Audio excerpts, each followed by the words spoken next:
Stephanie Bain, I have a books. I'm a book. There's so many books.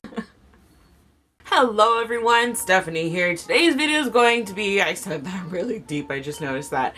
Today's video is going to be my review on The Order of Omega by Kristen Martin. This is book 2 in the Alpha Drive series. I requested this from the author. She was nice. She sent it to me.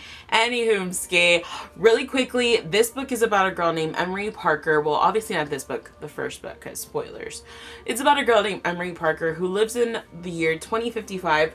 My throat's dry.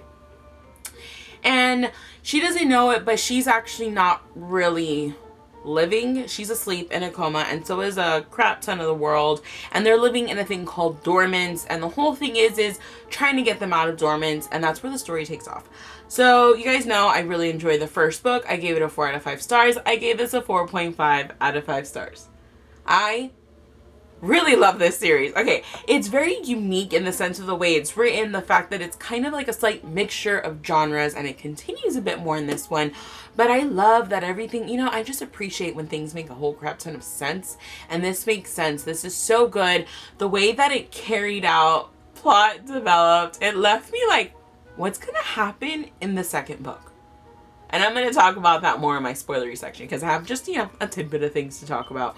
But I love the character development. I love that the story was a little bit slower because I am a weirdo and I really enjoy slow reads. And this one was slower than the first book.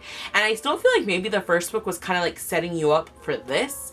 And it's just so good. It's so good. It reads like a TV show, if that makes any stinking sense. What was I going to say? Oh my God, Stephanie. But it really does read like a TV show. Like, I feel like I can like imagine everything in my head. I'm like, yeah, that'd be a bomb-ass CW show. Don't put it nowhere else because CW just, they're really good with TV shows. I love CW. But honestly, this would even be good on like premium channel. This is some premium shit right here. No, but it's so good. It's so fun. You really just get sucked into this world. And the thing is I love that Kristen just knows how to write it. So it keeps you wondering what the heck's going on, but not enough to be like, okay, it's dragging on. Not at one point does that happen. I only wish, the only reason I took off 0.5 is because I wish it was a little longer in some areas. But that's it. It's still so good. If you haven't read it, go read it. Oh, this comes out November 8th. Of this year. I should probably have mentioned that in the beginning, but because it's me, I don't think I have to explain myself. But I really enjoyed this. If you guys have read it, let me know down below. But if you haven't, you should probably go now. There's literally just a couple of things I need to mention.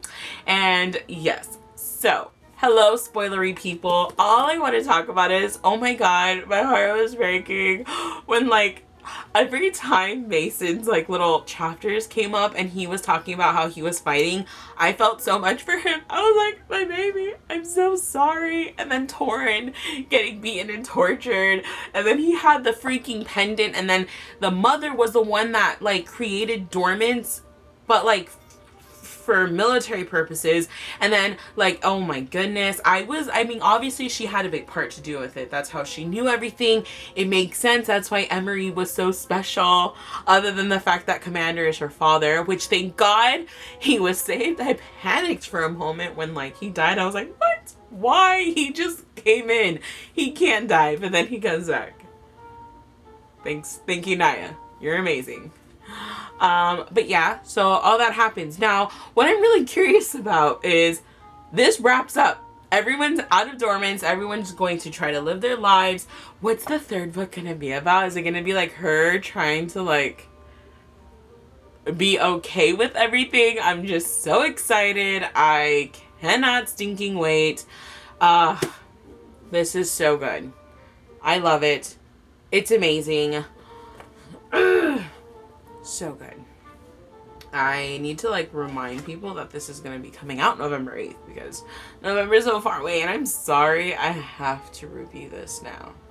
I can't wait because then I'm horrible and I will have to reread it to review it, because if I wait too long to review things, it's not that you forget, but you have whatever you last read in your mind. Like, thankfully, this is so different from each other that like I have each other's things in my head, but Can't wait to go talk about Cross. So I hope you guys enjoyed this. If you haven't picked it up, you should go. I'll see you guys in my next video. I love this. Goodbye.